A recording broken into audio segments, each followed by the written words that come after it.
All right, welcome everybody to the October Midrealm Bardic Showcase. I am so very excited for this month's showcase. It's a little bit different this month. We are doing the theme of the macabre, in keeping with all things spooky and scary. So I'm very excited for this evening. I'm incredibly excited to see all of the performers that we have lined up. Our first performer is Leodun Lion. So, Leodun, if you would please unmute yourself and take it away. Thank you. I'm joined by my newly retired husband, Di Gardur, who is going to be accompanying me on a song about witchcraft.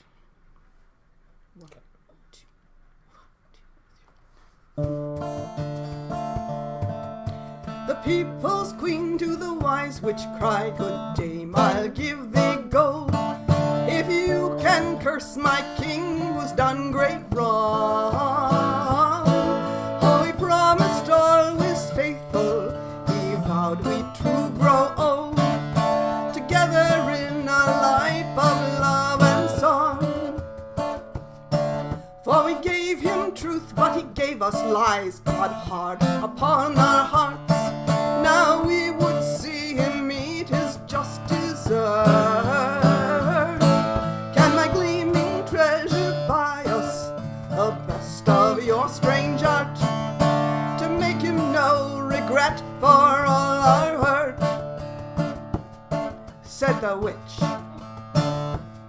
you can hex with a hurt, a curse with a kiss.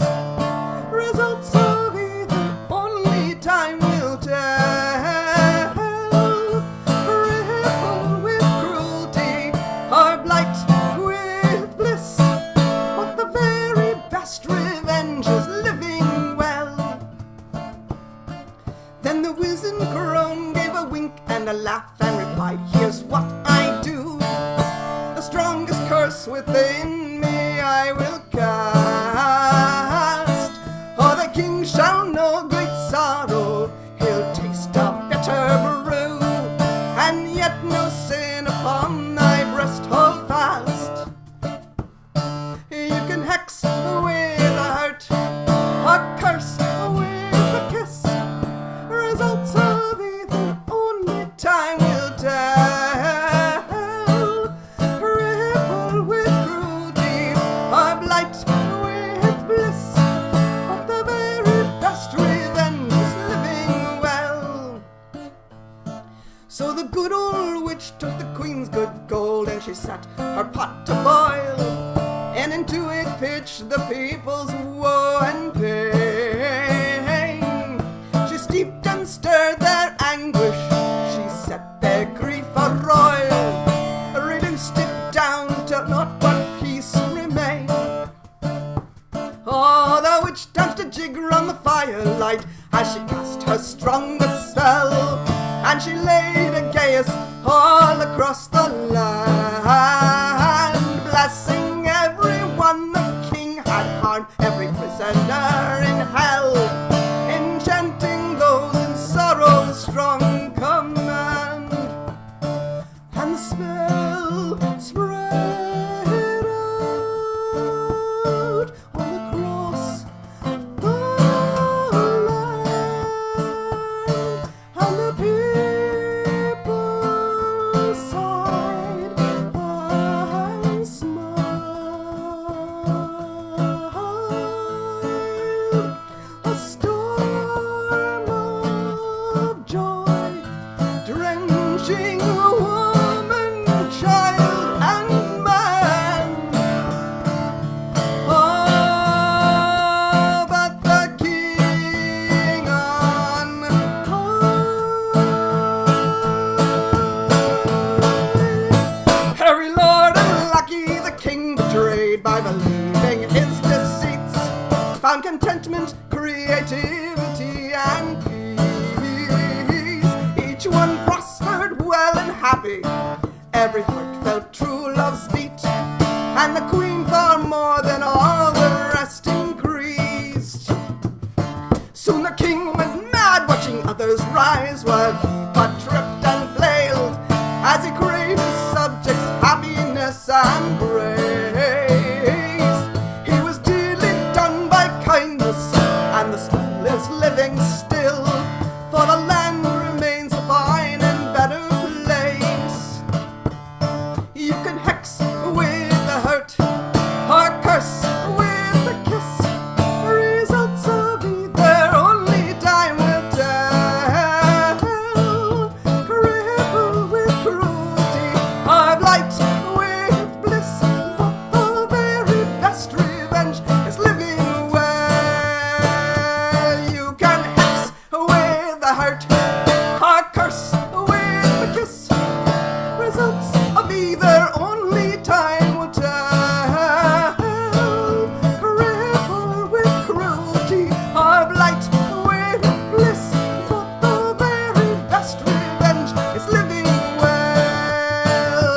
is living well.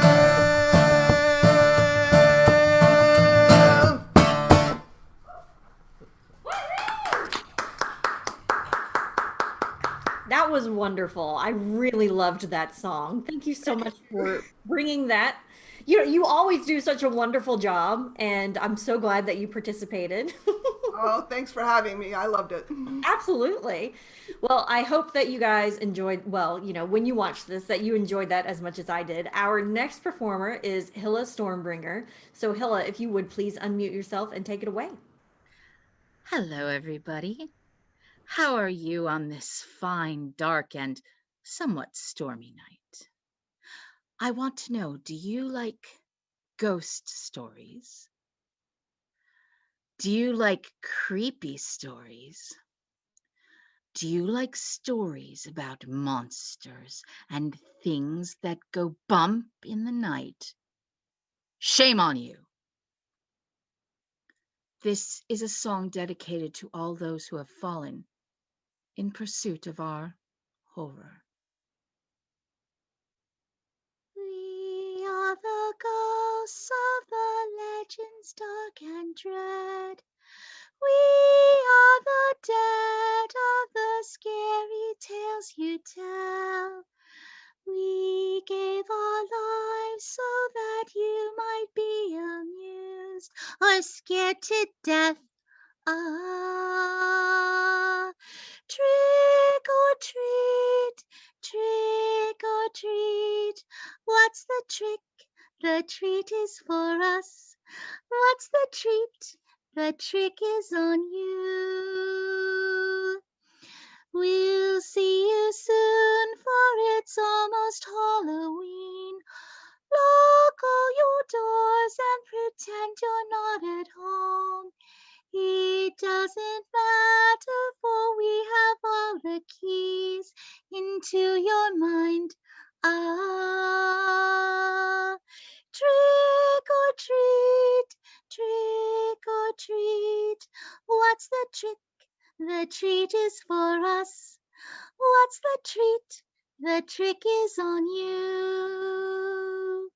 Should have been careful of what you heard and said. All of your nightmares are quickly coming true.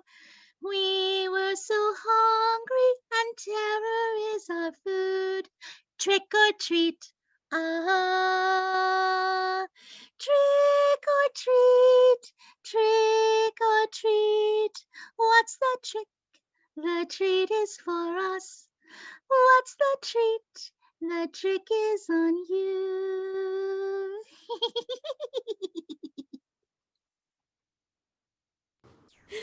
Oh,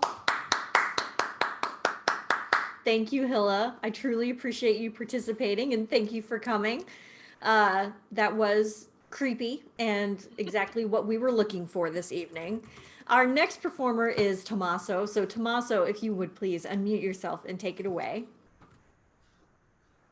Now, old Lucius, he lived himself in a shack outside a house with his old hound dog, Zeke. Now, there ain't been too much work up there in the hills, so Lucius, he was living by hunting rabbits and raccoon. And one night, he took Zeke out in the woods.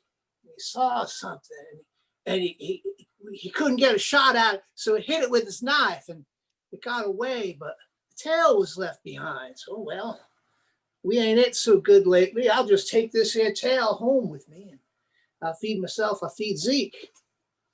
Well, he took it home, and he skinned it real good, and hung up the skin on his door. They cooked it up, fried it up in a pan, gave a couple scraps to old Zeke, ate himself a fine supper. He went upstairs, washed his face, said his prayers, tucked himself into bed.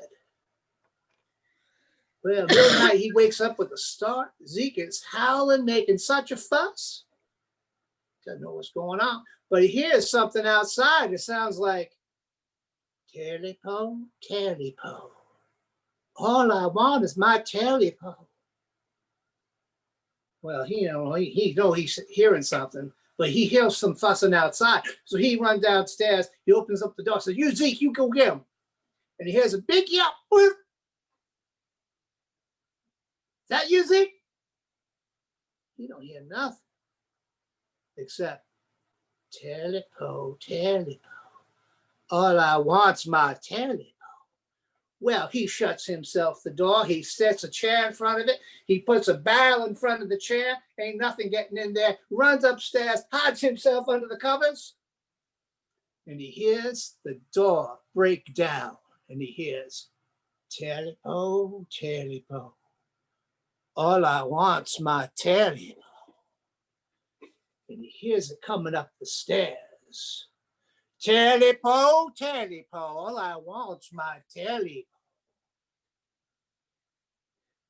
Then he sees it jumps and it lands right on top of him. And it's staring in the face and it's saying, Telly-po, Telly-po. All I want is my Telly-po.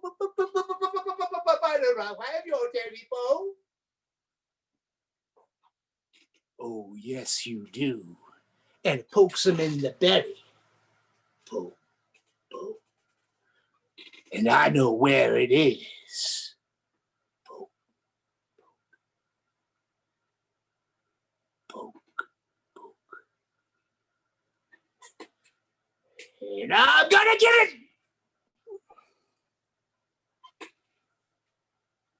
And if you go back that part of the woods not anymore, and you're there at night, and you listen real quiet like, you can hear, I got my Telly-po.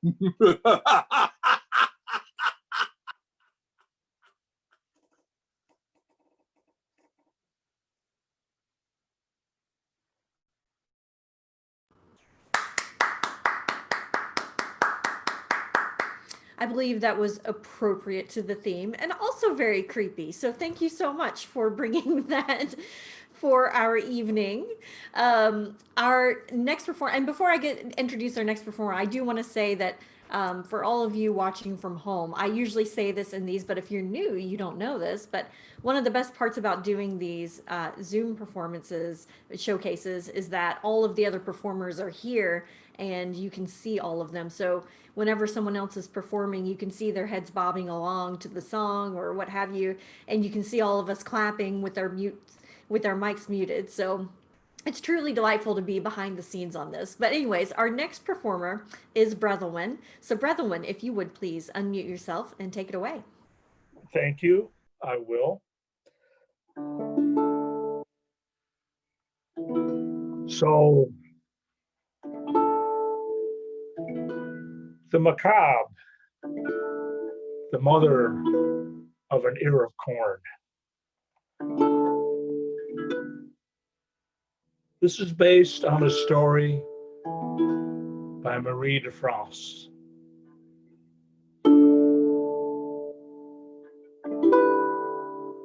In Brittany, there lived a baron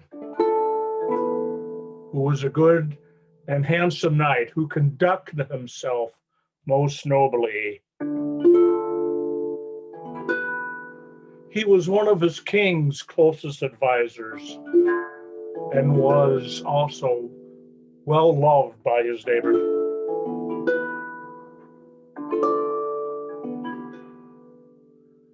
His wife was a woman most worthy and very attractive.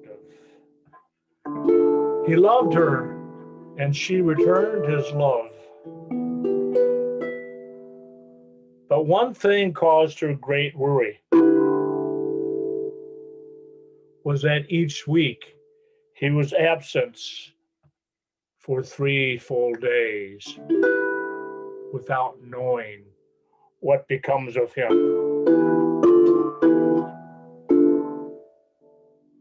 or where he goes. And no one in the household ever knew either. One day when he returned home in high spirits, As she started to ask him, she stated that she was afraid of arousing his anger. But he eased her fear and asked her to ask him what she would. Please tell me where you go, what becomes of you, where do you stay? Do you have another lover? He begged for mercy. If I tell you, it will cause great harm to me, and as a result, I shall lose your love and destroy myself.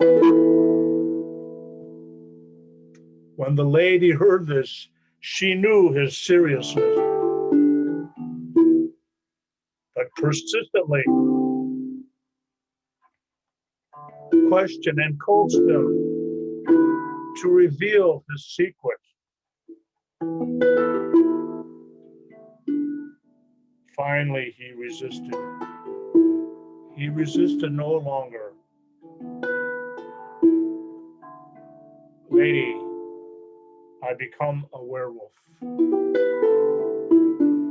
I enter the forest and live in the deepest part of that wood where I feed off the prey I capture.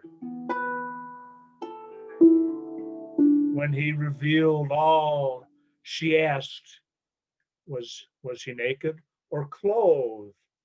But he stated that he was naked. Where do you leave your clothes? She asked. I cannot tell you, for if I lost my clothes, I would remain a werewolf forever. No one could help me until my clothes were returned to me. His lady wife professed her love for him. That not to tell her would not be true love of her by him. She tormented him, harried him, so much so that he could not do otherwise but tell her. Lady, beside the wood that I follow stands an old chapel, which often serves me well. There, beneath the wood, a bush, is a broad stone, hollowed out in the center, in which I put my clothes until I return home. When she heard this, she became flushed with fear and alarm and began to create ways to part herself from him and desired not to lie with him anymore.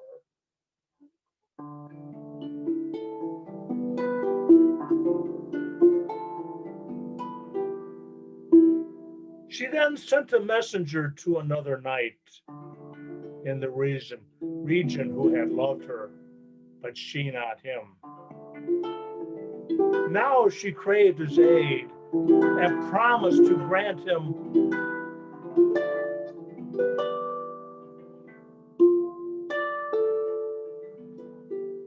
what he wanted from her, that is, her love.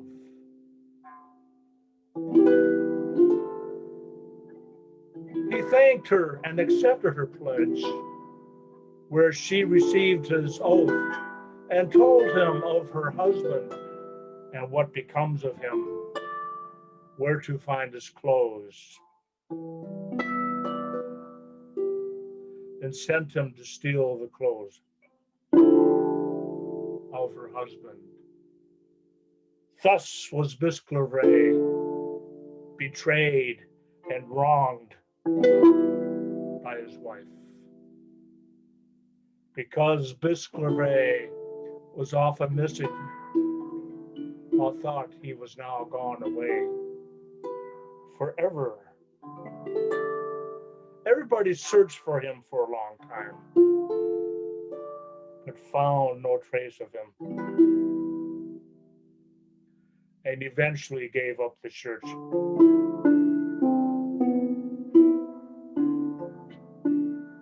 The knight then married the false wife of Bisclavaret.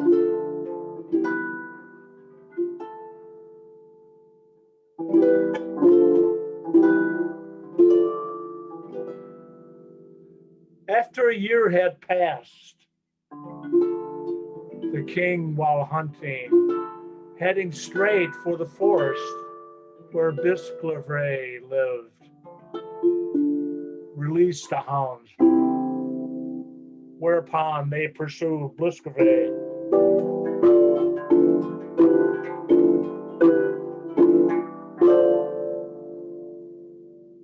And came very close to capturing him and tearing him to pieces.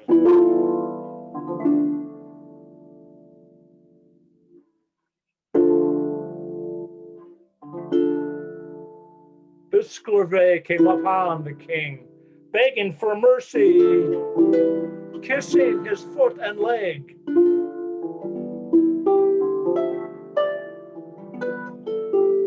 The king, in dread, asked his advisors, what should he do? See this beast, he said. See how he humbles himself before me. See his human-like intelligence. Call off the dogs. See that no one harms him.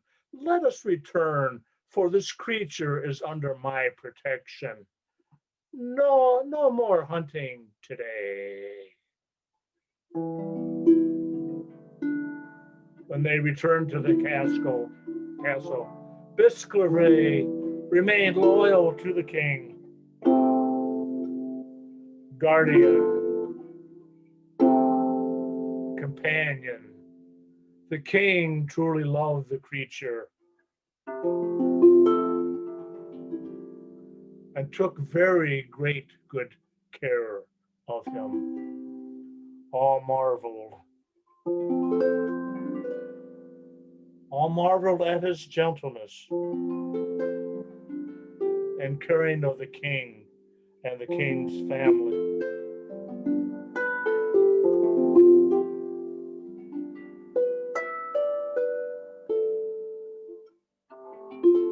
And the household of the king.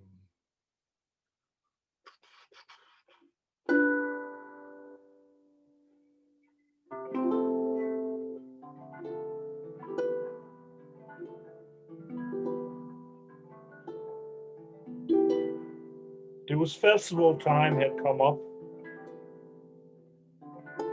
and the king had called a court with all his barons and those who held fiefs in the king's name,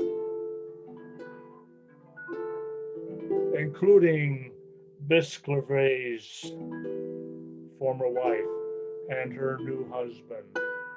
All were dressed in their finery. The knight and the former wife of Bisclavaret did not suspect that Bisclavaret was close by. When they arrived at the castle, Bisclavaret caught sight of the knight and sped toward him, sinking his teeth into the knight and dragging him down. He would have done serious harm to the knight had not the king called off Bisclavaret and threatened him with a stick. Twice later, he attempted to bite the knight. All were amazed at how Bisclavaret was behaving, for this was very sort out of character for him, and thought that maybe he had been wronged by the knight. As this was close to the end of the festival, people started to take their leave. The knight Bisclavaret's former wife were one of the first to leave.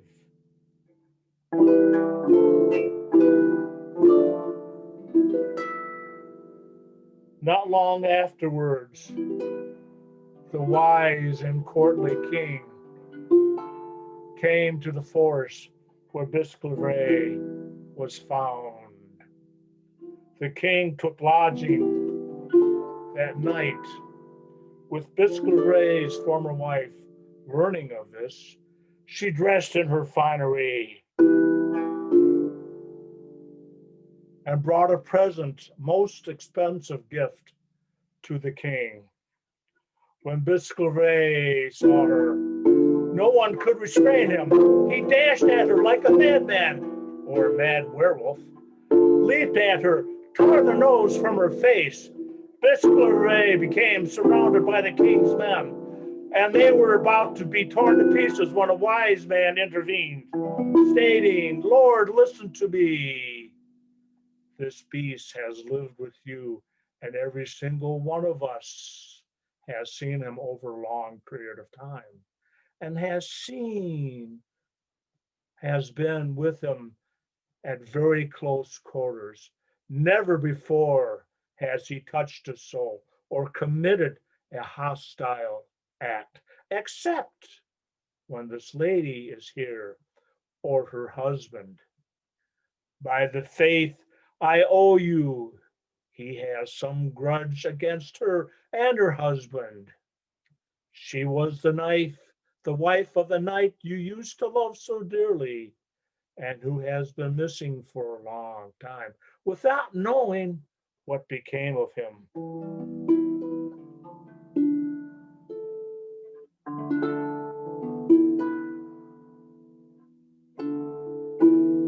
Question the lady, see if she will tell you why the beast hates her. The king followed the wise man's advice, questioned the lady and her husband most persuasively.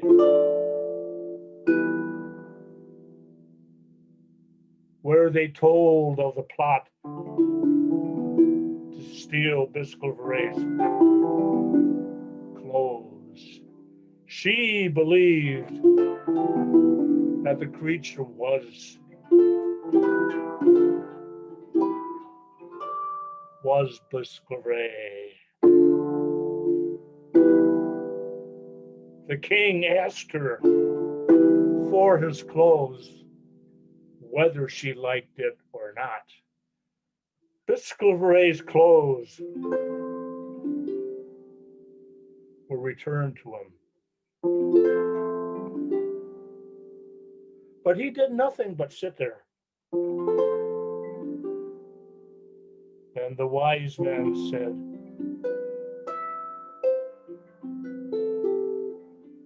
"Can you not see how modest he was? That he needs privacy." So they showed him to a bedchamber, so that Bisclavaret could change his clothes.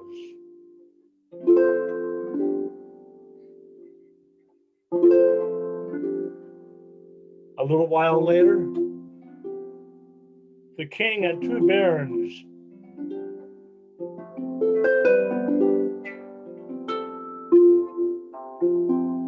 entered the bedchamber.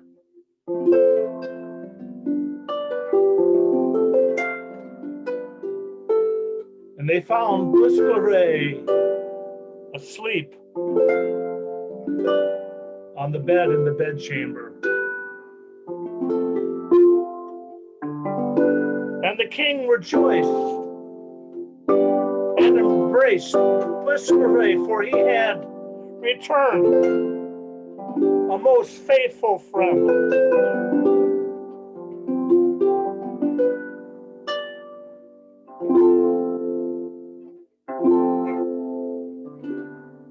And the king returned the lands that were lost by Bisclavaret.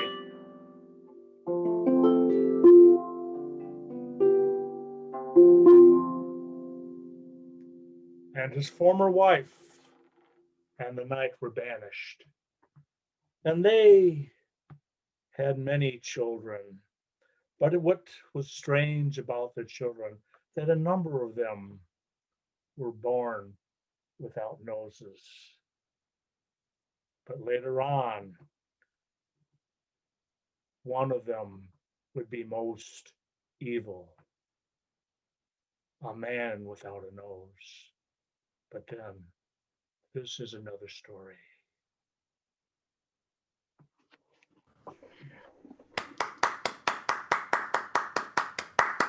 Thank you, Brotherwin. Thank you so much for joining us this evening. And that was a story that was a little bit different from what you usually do, so I appreciate it. Well, the theme was a little different. Yeah, that's true. Yeah. Our next performer comes to us from the Kingdom of Lakuk. So, Shinjo Takame Gozen, if you would please unmute yourself and take it away. I bring you a tale from the islands of Japan called the Nekomata, the Vampire Cat. The Prince of Hizen, a distinguished member of the Nabeshima family, lingered in the garden with Otoyo, the favorite among his ladies. When the sun set, they retired to the palace, but failed to notice that they were being followed by a large cat. Otoyo went to her room and fell asleep. At midnight she awoke and gazed about her, as if suddenly aware of some dreadful presence in the room. At length she saw, crouching close beside her, a gigantic cat, and before she could cry out for assistance, the animal sprang upon her and strangled her. The animal then made a hole under the veranda, buried the corpse, and assumed the form of the beautiful Otoyo. The prince, who knew nothing of what had happened, continued to love the false Otoyo, unaware that in reality he was caressing a foul beast. He noticed, little by little, that his strength failed, and it was not long before he became dangerously ill. Physicians were summoned, but they could do nothing to restore the royal patient.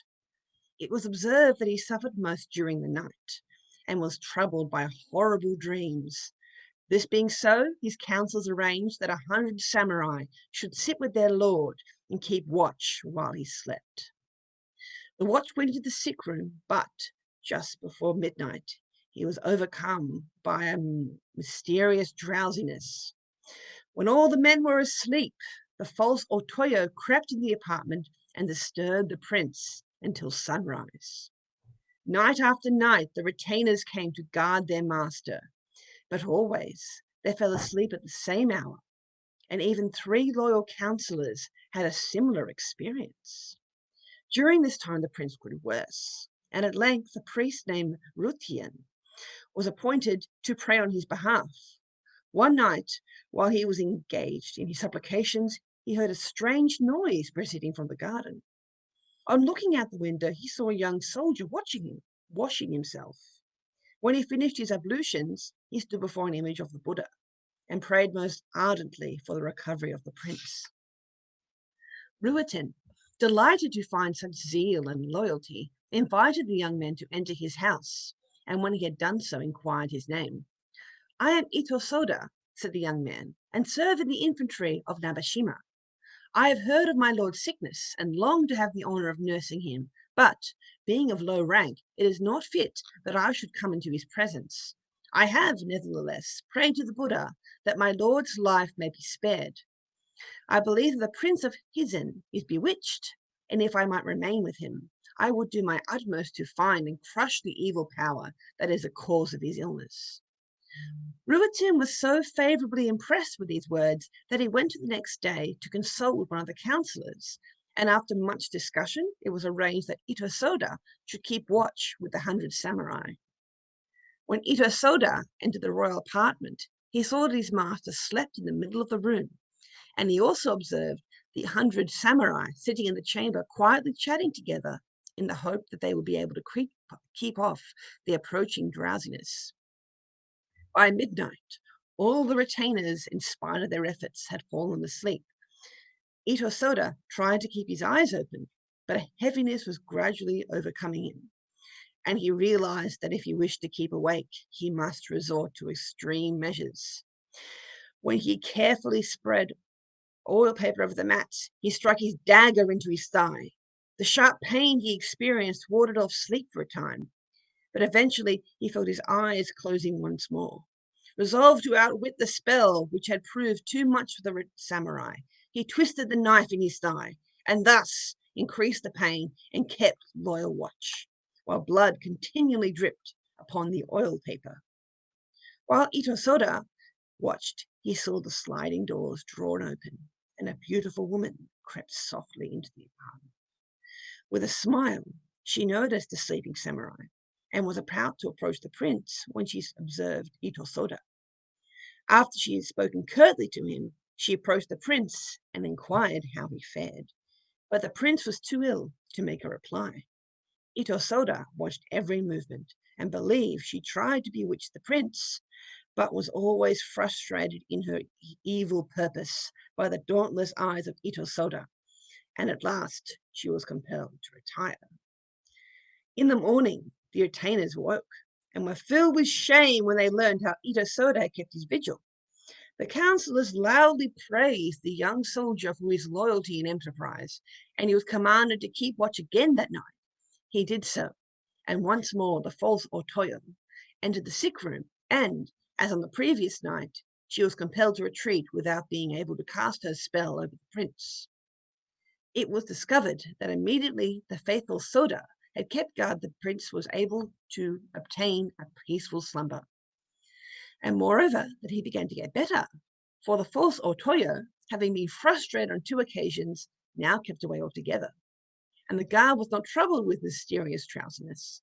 Soda, impressed by these strange circumstances, went to one of the councillors and informed him that the so-called Otoyo was a creature of some supernatural origin.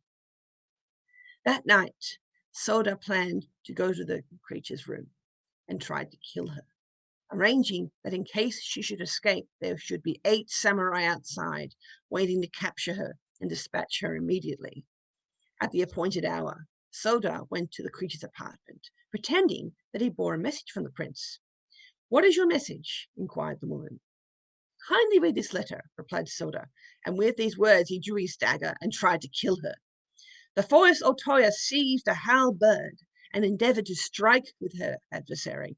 Blow followed blow, but at last, perceiving the flight would serve her better than battle, she threw away her weapon, and in a moment the lovely maiden turned into a cat with 2 tails and sprang onto the roof. The 8 men waiting outside in case of an emergency shot at the animal with arrows, but the creature succeeded in eluding them. The cat made all speed for the mountains and caused trouble among the people who lived in the vicinity, but was finally killed during a hunt ordered by the prince. The prince became well again, and Itosoda received the honor and reward he so richly deserved.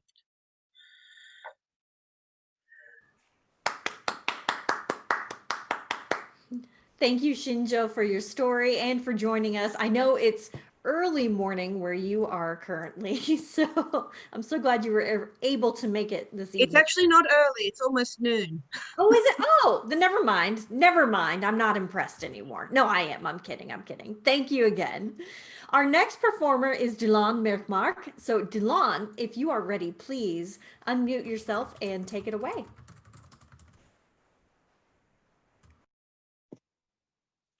Good evening.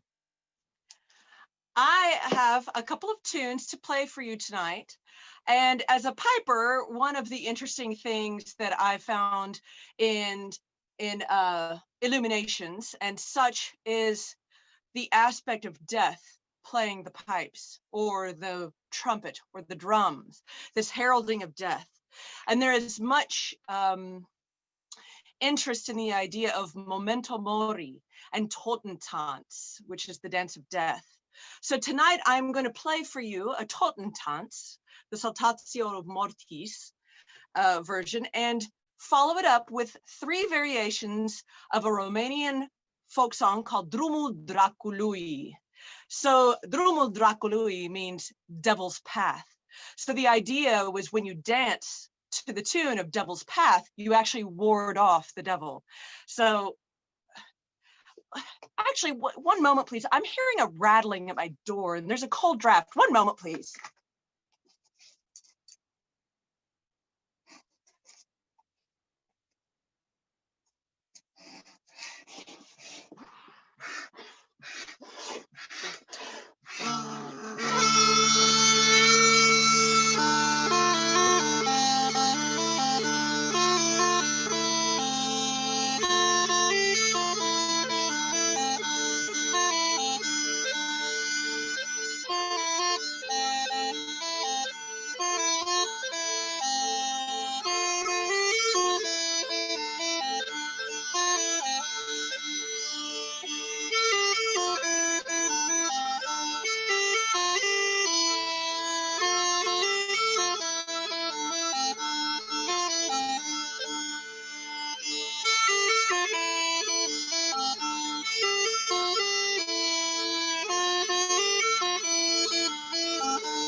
That was delightful.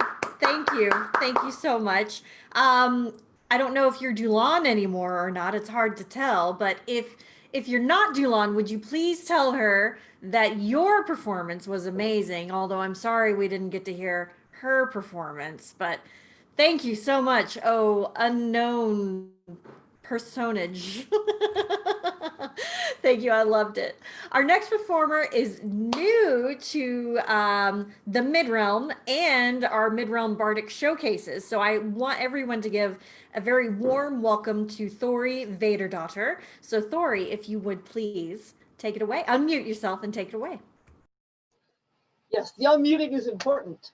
Hi everyone, I'm Thori. I'm delighted to meet all of you, and tonight I am telling the Norse creation myth that explains how our world was formed from the body of a dead ice giant. I remember how the 9 worlds came to be, and they remember me. And since you have asked me for my story, I will tell it from the first day to the last the worlds will see. And so I will sing into the distant ages, wisdom older than Odin's runes. And should I need, I'll borrow mead from Bragi's hall to weave this Edda and give it truth. Now, if our 9 worlds come, first there is Midgard, home to the dwarves and men. There is Vanaheim, which the Vanir tend. There is Asgard fair, where the chosen dwell, the rest halls of hell. There is Jotunheim, where the giants roam, and trolls make icy caves their home. There's Light Elfheim, where the elves were sent, and High Gimle, which has not come yet. But in early days when time was formed and gods and beasts were not yet born, there were just 2 worlds, and the first was made of ice. Frozen Niflheim, the northern world, and opposite stood Muspelheim, southern world of flame. And deep in Niflheim lies Bergel near the spring, and from it dragons, snakes, and monsters pour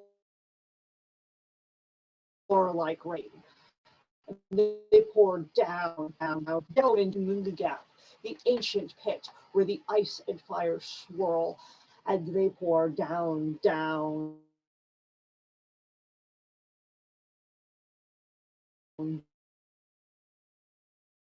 into the Mungagap, burn and churn and freeze and burn, and from that mix came Ymir, monster, cold dark father, firstborn son of the freezing gap, who stood so vast if you sailed for a winter, the fastest ship could never cross his back.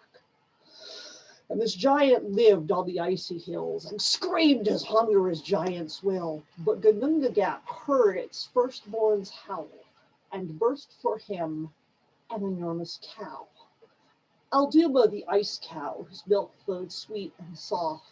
She lived on Niflheim's frozen rim and licked the salty frost. And Ymir drank his fill and lay upon his snowy bed, and sleep was born when first his fierce eyes closed. And as he slept, there grew a giant from his armpit stench, and trolls crawled from the filth between his toes. Now rats would envy how fast they bred, so many sons with many heads, and ice-fair daughters with witch-black minds, these many shapes of Jotunheim. Now, Alduma the ice cow had so many mouths to feed. She labored hard in her salty work to meet their growing need, and from that frozen world, softened by a mother's touch, a new creation rose. Yes, I was there when Alduma freed the first god from the ice, a creature shining gold and fair. And for a wife he took a Jotun dollar, fierce as she was fair, and with their sons began the change. First Loder let life move and speak, second Homir granted its inner heat, while the spirit that departs with death came from the third, god of wind, god of breath, who is Odin, not all father yet. And you may know his brothers as Ve and Billy. Moving on. I remember when the brothers battled Ymir and the icy mountains shattered as they crashed. And for the fight they formed great spears out of cheese, dead trolls, ice, cunning, and they stood fast before the beast that fell at last. And blood poured down into the Nungagap, the ancient pit where still the ice and fire spun, and blood poured down into the Nungagap, and overflowed its icy rim. And the Jotuns drowned, and the giants drowned, and the witches drowned, and the maidens drowned, and the children drowned, and the mothers drowned, and the fathers, and Alduma the ice cow perished with the rest. But one wise Jotun, his sons and wives, still clung for their life to the floating ice, and the Niflheim's depths made landfall safe, and thus survived the Jotun race. And that's what we call Jotun. Now moving on. That day, the 3 brothers made our world. From Ymir's corpse, they formed the earth. His bones the rocks, his flesh the dirt, and from his blood the salty seas, his brains the clouds, his hair the trees, his skull the sky, and from his brows a fence to keep the Jotuns out. And this new world they made the center and called it Midgard, our Midgard. But Midgard will not last forever.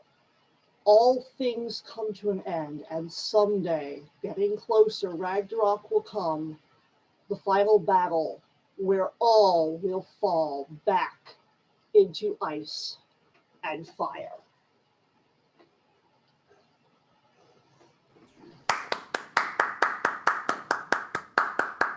Well done, Thori. I'm so glad that you've joined us, that you are moving to our kingdom. I loved that story. Thank you for sharing it with us.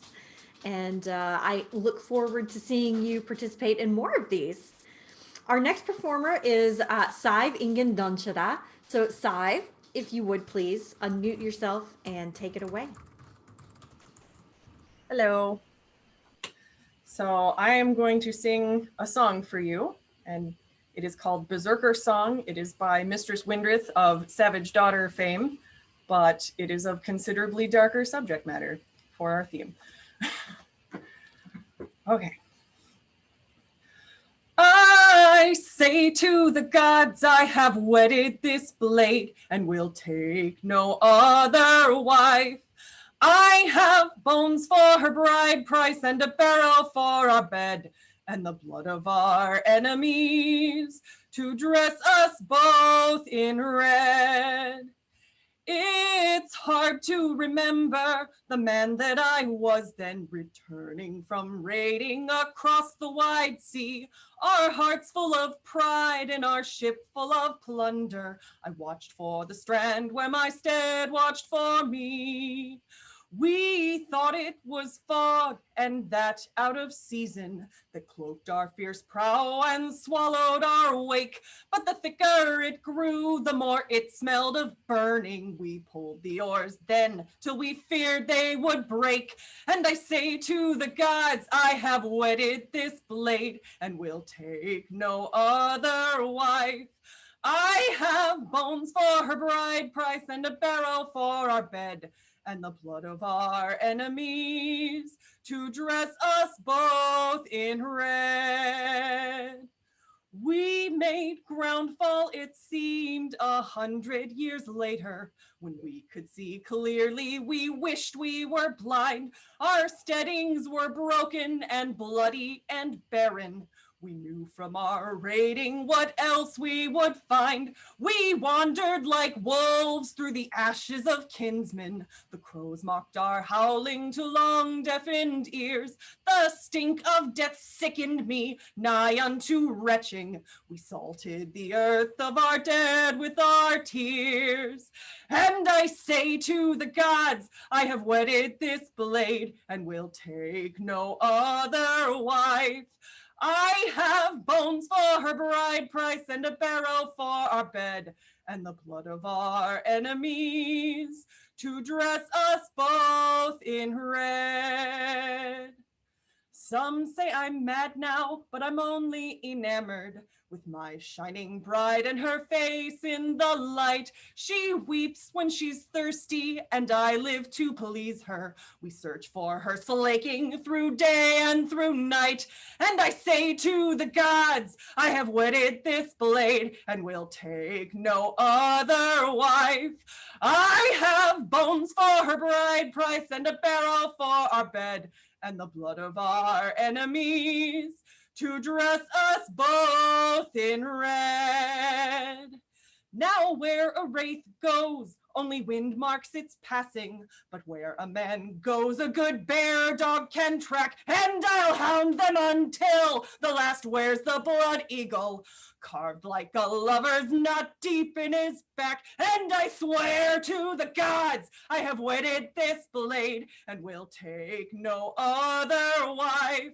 I have bones for her bride price and a barrel for our bed and the blood of our enemies to dress us both in red.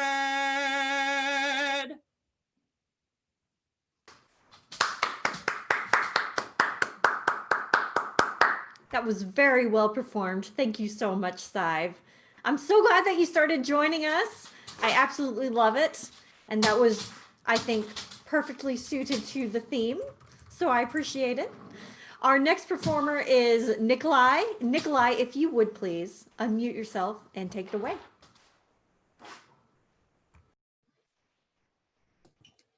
Thank you. When Honor asked me to read another Russian fairy tale this evening, and she told me the theme was the macabre, I said no problem, because most Russian fairy tales are macabre by their nature anyways. So tonight I'm reading a story called The Vampire. In a certain kingdom, in a certain land, there lived an old man and his wife. They had a daughter named Marusa. In their village, it was customary to celebrate the holiday of St. Andrew. The girls would assemble in one house, bake cream puffs, and make merry for a whole week or more. Upon one such occasion, the girls gathered together and baked and cooked whatever was needed. At nightfall, the young men came with pipes and wine, and there was dancing and merriment. All the girls danced well, but Marusa best of all. After some time, a handsome fellow entered the house, a man with a fine complexion, dressed neatly and richly. "Good evening, lovely maidens," he said. "Good evening, young man," they said. "You're welcome to join us." Straight away, he drew a purse full of gold from his pocket, sent for wine, nuts, and gingerbread, and began to treat all the girls and youths. He gave enough to all. Then he danced so beautifully that it was a pleasure to look at him. Best of all, he liked Marusa, and he did not leave her a minute. The time came to go home. The young man said, "Marusa, come and walk a few steps with me." So she went and walked with him a little.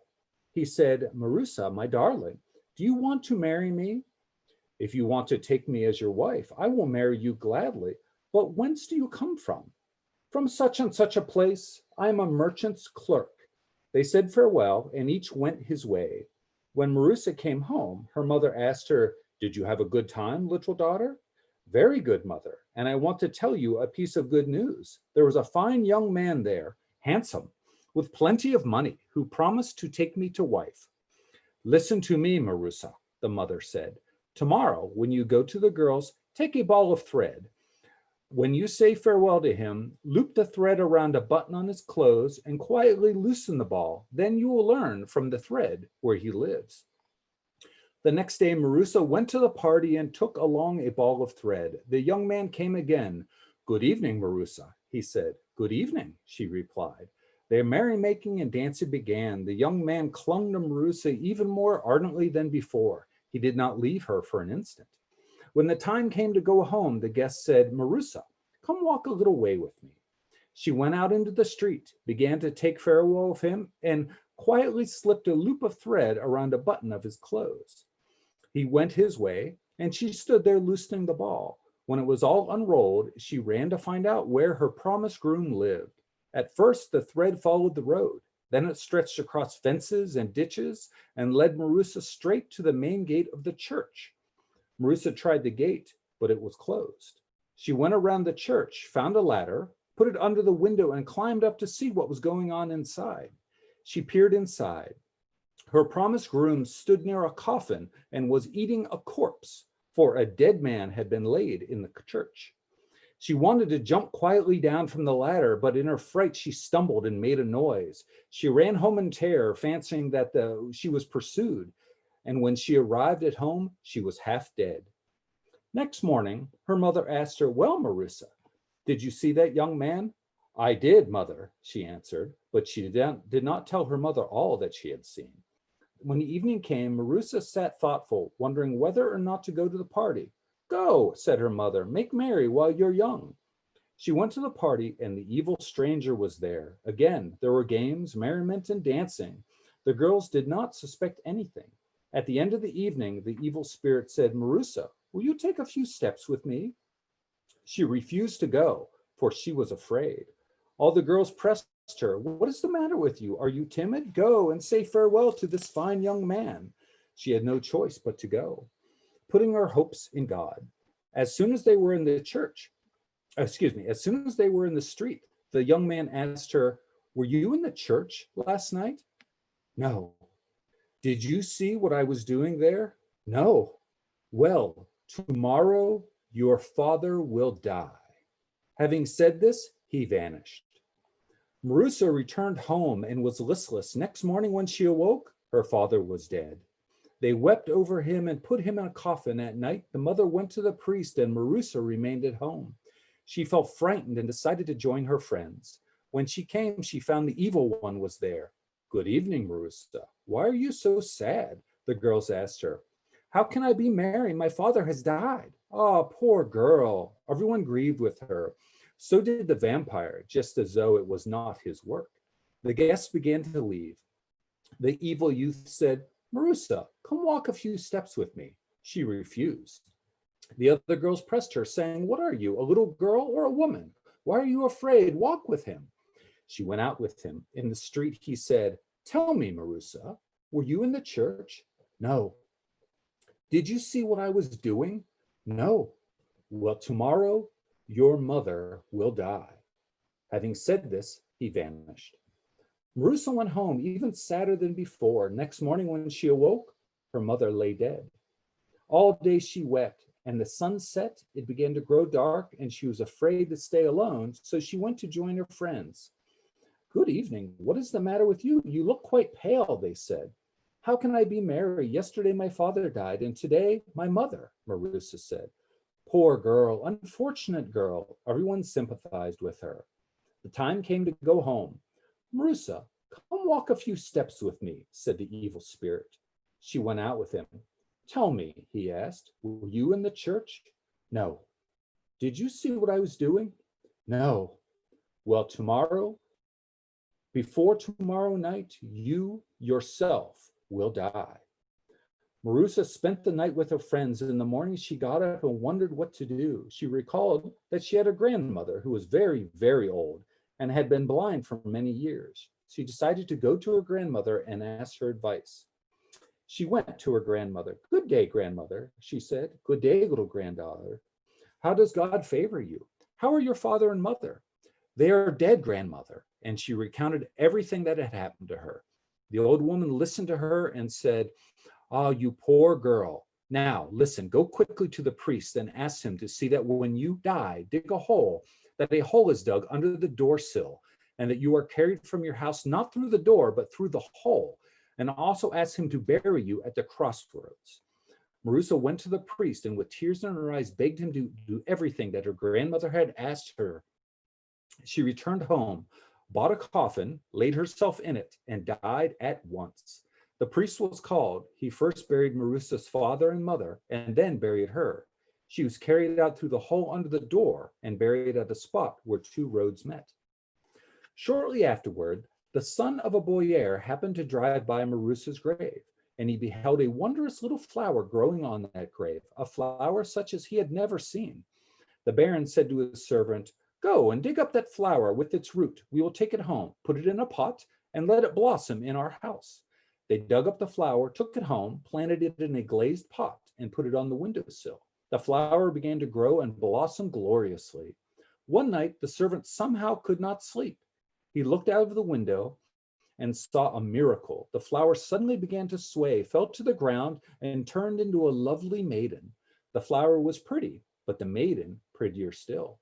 She went through the rooms, got herself food and wine, ate and drank, struck the floor, turned again into a flower, ascended to the window, and sat on the branch. Next day, the servant told the baron about the miracle that he had seen during the night. Ah, brother, why did you not rouse me? Tonight, we will both keep watch. At the stroke of 12, the flower began to stir. It flew from place to place. Then it fell on the floor, and a lovely maiden appeared. She got herself food and drink and sat down to sup. The baron ran to her, took her by her white hands, and led her into his room. He could not feast his eyes enough upon her beauty. In the morning, he said to his father and his mother, Give me leave to marry. I have found a bride for myself. The parents gave him leave. Marusa said, I will marry you only on condition that for 4 years we do not go to church. Agreed, he said. They wedded, lived together 1 year, then a second, and had a son. One day visitors came to them. They made merry, drank, and began to boast of their wives. One said that his wife was good. The other said that his was better. Well, say what you will, said the host. My wife is better than anyone's. She is good, but she is an infidel, answered the guests. Why do you say so? She never goes to church. The husband felt insulted by these words. The following Sunday, he ordered his wife to get dressed and go to Mass. Don't contradict me. Get ready without delay, he commanded. They made ready and went to church. The husband went in and saw nothing, but she saw the vampire sitting on the windowsill. Aha, so you are here, he said. Do you remember what happened long ago? Were you in the church last night? No. Did you see what I was doing there? No. Well, tomorrow, both your husband and your son will die. Marusa rushed straight to the church to her grandmother. The old woman gave her one vial of holy water and another of the water of life and instructed her what to do with them. Next day, Marusa's husband and her son died. The vampire flew to her and asked, "Tell me, were you in the church?" "I was." "And did you see what I was doing?" "You were devouring a corpse." When she had said this, she sprinkled him with holy water and he turned into dust. Then she sprinkled her husband and her son with the water of life, and they breathed again at once. From that time on, they never knew distress nor separation, and they all lived together long and happily. The end. Thank you so much for that truly bizarre story. I don't know where you come up with these, but they're great. Although I will say that that one was not keeping in the usual format of your stories, because usually they don't end happily. So I'm a little confused here, but I Well, appreciate you. sometimes they end with elevations, but not always. True enough. Fair point. Fair point. Mine ended happily. Thank you so much for performing with us tonight. Our next performer is Katrin Draper. So, Katrin, if you would please unmute yourself and take it away. On Samhain night, when the veil between the worlds is thinnest, King Alil and Queen Maeve held a great feast. And at this feast, Alil decided to test the bravery of his warriors. And he said, if there is any who is brave enough to go out this night, go to the tree on which hang two criminals and tie a ribbon round the ankle of one of the criminals. Then I will give you this gold-hilted sword. Well, the warriors looked at each other and challenged each other, but no one really wanted to go out and brave the night and brave the ghosts and the monstrous giant cats that were said to roam Ireland at the time. But Nera, one of the warriors, decided that he would undertake this quest. He would prove his bravery. So he set forth bravely into the night and then became more and more nervous as he looked about. But he still would not give up, and he walked to the tree on which the two robbers were hung. And he took out his ribbon, and with trembling hands, he tried to tie the ribbon around the ankle of one of the criminals. But his hands were shaking too badly, and he couldn't do it. Until at last he heard, no, that's not how you do it. He looked up. The corpse was talking to him. Look, just follow my lead. And the corpse talked him through tying the knot around the corpse's ankle. Well, of course he complied. And the corpse then said, now that I have done you this favor, you must do me one in return. When I died, I died with a terrible thirst. So I ask that you take me to get a drink of water. Well, the corpse had helped him, and so of course Nero was obligated. So he took the corpse down from the tree and placed the corpse on his back. And the corpse directed him onward. And at last they came to a house that was surrounded by a great lake. And the corpse said, those people, they remembered to throw out the feet water as a proper household should, so I cannot enter. We must go on. They went to another house that was surrounded by a wall of flames. And the corpse said, these people, they banked the fire like a proper household should, so I can't enter. Let's keep going. They went on, and they found a house that was not surrounded by a lake, that was not surrounded by flames. And the corpse said, yes, in this house, they did not throw out the feet water, and they did not bank the flames. I may enter. So the man took the corpse inside the house. The corpse got down, and there were 3 barrels of water there. The corpse drank his fill of the first barrel. The corpse drank his fill of the second barrel. But when he drank the 3rd barrel, he spat the water out again at the members of the family. And before Nera's horrified eyes, the family died. That, said the corpse, is why you should always throw your feet water out before you go to bed. And so Nera took the corpse back on his back, went back to the gallows, hung the corpse back up, and the corpse became a corpse once again. So Nera went back as fast as he could to tell Ailill and Maeve about this wondrous adventure he had had. But as he approached, he noticed the keep was in flames. What had happened? As he got closer, he realized that Cruachan had been attacked, and he saw the she warriors who were carrying off the treasures of his king and queen, and that all he loved were dead. Well, he had nothing left save vengeance. So he crept behind the she warriors, and as the she host went under the mound, he snuck in behind them, meaning to slay them by stealth. Well, he was one man. In the fairy realm for the first time, he was caught very, very quickly. But when he said he was there for revenge, the warriors laughed at him. They thought it was the most adorable thing ever that this mortal warrior thought he could take revenge on them. And so they decided not to kill him. They said, instead, in exchange for your life, you will do work for us. And they sent him to help a widow woman with the chores around her household, such as fetching and carrying wood. He was there for many months, and slowly he and the widow fell in love.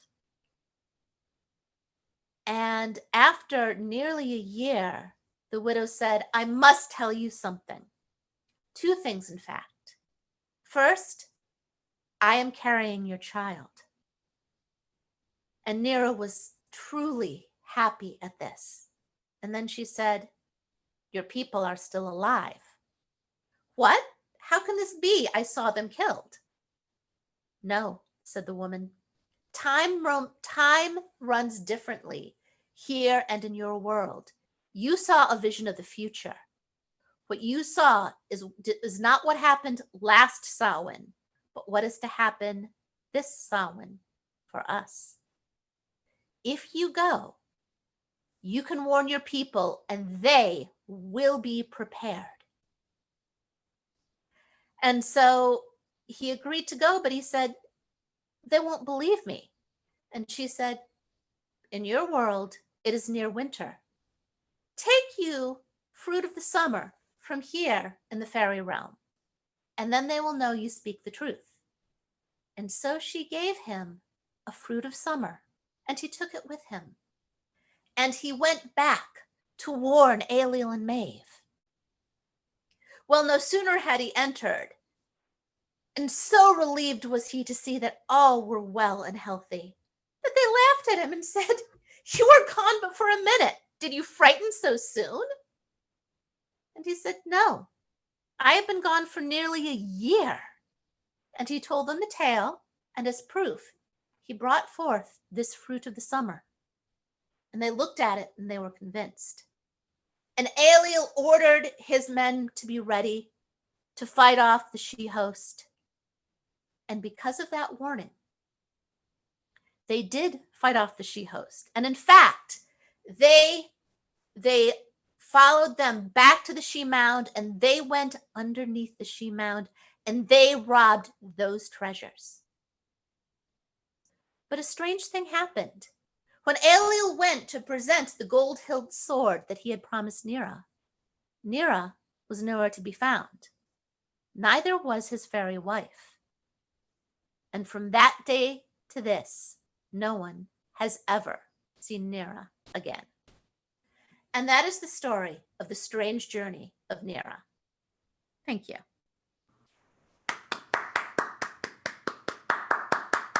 Thank you for bringing this tale to us this evening, and I appreciate you participating in the performance tonight. One thing I wanted to mention before we only have 3 more performers left, but I just wanted to note for everyone that it is actually a very dark and stormy night here. So I just want you to understand that the theme is really playing along quite nicely, especially here in New Albany, Indiana, anyway. Our next performer is Haroon. Haroon, if you would please unmute yourself and take it away. This is a macabre performance. As everyone already is very well familiar. Normally, I like to come to these with an original composition, but this song was so darn appropriate that I felt that I just needed to bring it whole hog. This is a song called "The Shankill Butchers."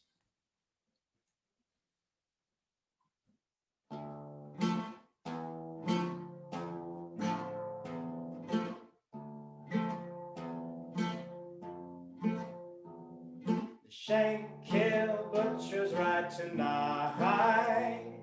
You better close your windows tight.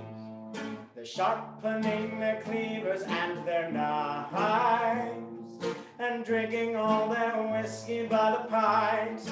'Cause everybody knows if you don't mind your mother's words, a wicked wind will blow your ribbons from your curls. Everybody moan, everybody quake. The Shankill Butchers mean to catch you awake.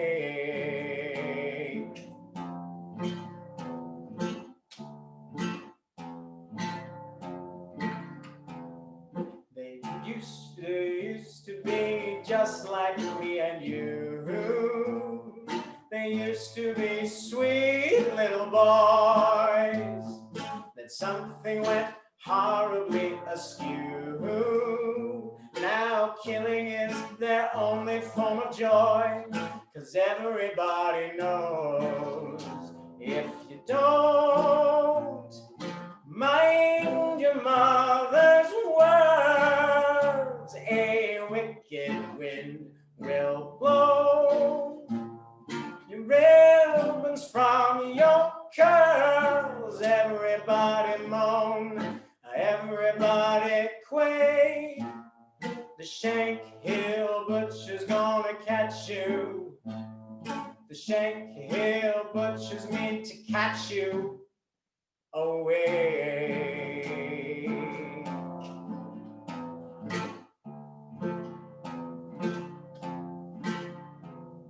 The Shankill Butchers are on the rise.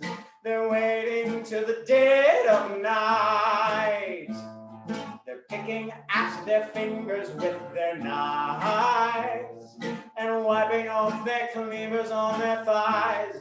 'Cause everybody knows if you don't mind your mother's words, a wicked wind will blow your ribbons from your curls. Everybody moan, everybody quake. Little Shankill Butchers want to catch you. The Shankill Butchers need to catch you. The Shankill Butchers want to catch you away.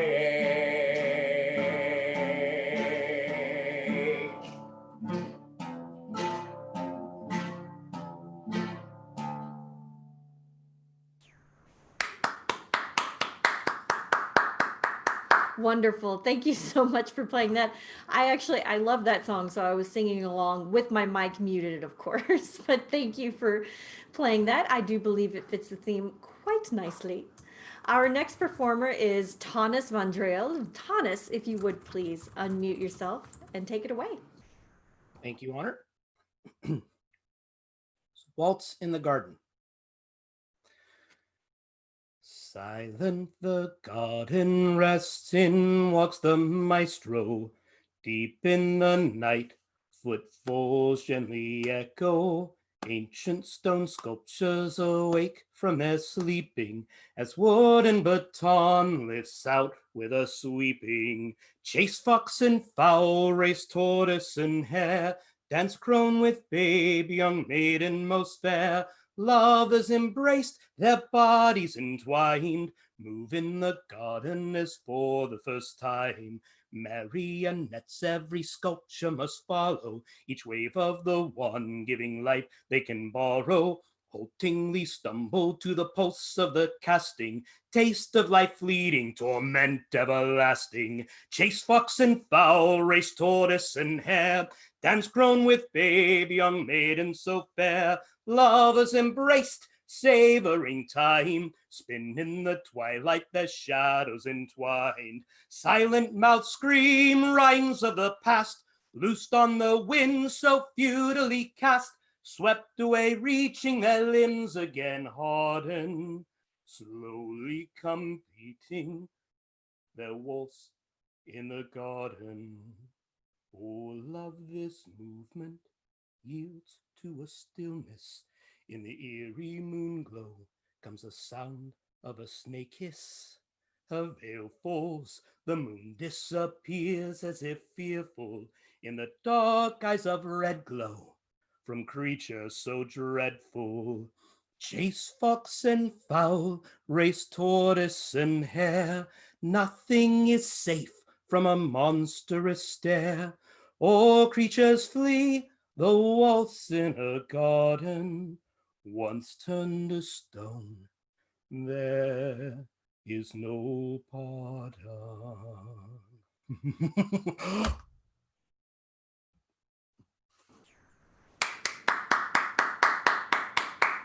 Thank you so much for bringing that to us this evening and for performing. I always do appreciate having you perform with us. Thank you. Yay, Slumber Bardy. That came from the very first Slumber Bardy, so I'm putting in my pitch.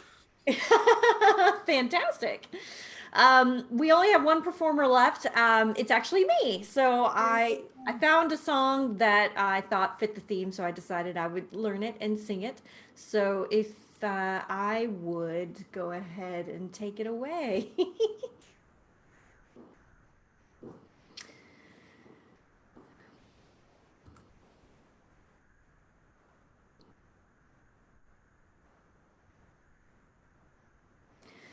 There were 2 sisters sat in a burr, Binori, oh Binori. There came a knight to be their wooer by the bonny midams of Binori. He courted the eldest with glove and ring, Binori, oh Binori. But he loved the youngest above nothing, by the bonny midams of Binori. The eldest she was vexed sair, Binori, oh Binori, and sore envied her sister fair, by the bonny midams of Binori. The eldest said to the youngest, and Binori, oh Binori, will you go and steeps come in, by the bonny midams of Binori? She take her by the lily hand, Binori, oh Binori, and led her down to the strand, by the bonny midlands of Benori. The youngest stood upon a stone, Benori, oh Benori, and the eldest came and pushed her in by the bonny midlands of Benori. Oh, sister, sister, reach your hand, Benori, oh, Benori, and ye shall bear of half my land by the bonny midlands of Benori. Oh, sister, I'll not reach my hand, Benori, oh, Benori, and I'll be heir of all your land by the bonny midlands of Benori. Oh, sister, reach me but your glove, Benori, oh, Benori, and sweet William shall be your love by the bonny midlands of Benori. Sing on. Open door and oh glove, Benori, no Benori, and sweet William shall be to be my love by the bonny midlands of Benori. Sometimes she sunk, sometimes she swam, Benori, oh Benori, until she come to the miller's dam by the bonny midlands of Benori. The miller's daughter was baking bread, Benori, oh Benori, and cared for water as she had need by the bonny midlands of Benori. Oh, father, father, draw your dam, Benori, oh, Benori. There's either a mermaid or a milk-white swan by the bonny midlands of Benori. The miller hastened through his dam, Benori, oh, Benori, and there he found a drowned woman by the bonny midlands of Benori.